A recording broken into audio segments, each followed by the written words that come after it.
Неколку европски земји воведуваат нови мерки за запирање на стапката на нови инфекции од коронавирус. Околу 5 милиони жители на главниот град на Шпанија, Мадрид, се во делумен карантин и им е забрането да го напуштат регионот, освен за неопходни потреби. И во Париз и неколку други градови во Франција се воведени рестрикции, откако во земјата во изминатиот викенд беа регистрирани рекордни 30.000 нови случаи на COVID-19. Во Чешка и во Словачка е воведена вонредна состојба. Во меѓувреме, Индија стана трета земја во светот со над 100.000 смртни случаи од коронавирус. Индија, Соединетите Американски држави и Бразил имаат 45% од сите смртни случаи во светот.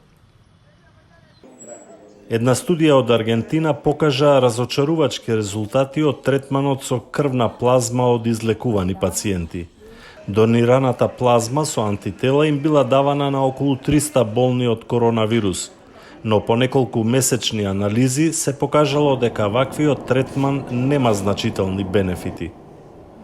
Cuando esto se terminó, en el análisis mostró que los pacientes que estaban en el grupo de plasma tenían los mismos desenlaces que aquellos que estaban en el grupo de placebo.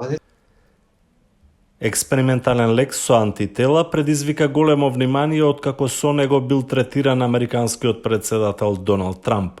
На Трамп, откако му беше утврден COVID-19, му бил даван лекот Regenkov-2, произведен од американската компанија Regeneron.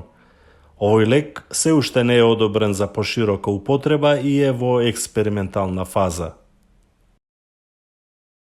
Генералниот секретар на Обединетите нации Антонио Гутереш оцени дека COVID-19 е една од последиците на деструкцијата на човековата околина.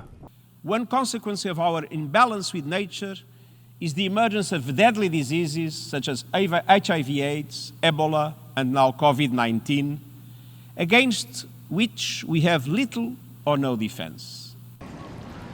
Многу активисти за заштита на човековата околина предупредуваат дека пренесувањето на инфекции како COVID-19 од животни на луѓе делумно е резултат и на човечките активности кои ги нарушуваат природните живеалишта на животните.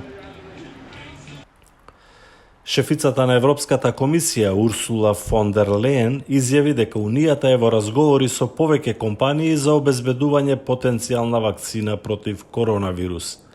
Таа оцени дека развојот на вакцина е клучен за долгорочно справување со пандемијата и оти повеќе компании се на добар пат. Европската комисија веќе има склучено договори за набавка на стотици милиони дози од потенцијални вакцини. Во Белорусија волонтери почнале да ја примаат руската вакцина како дел од третата фаза на испитувањето. Русија во август го одобри користењето на вакцината, иако не е завршена третата фаза од тестирање.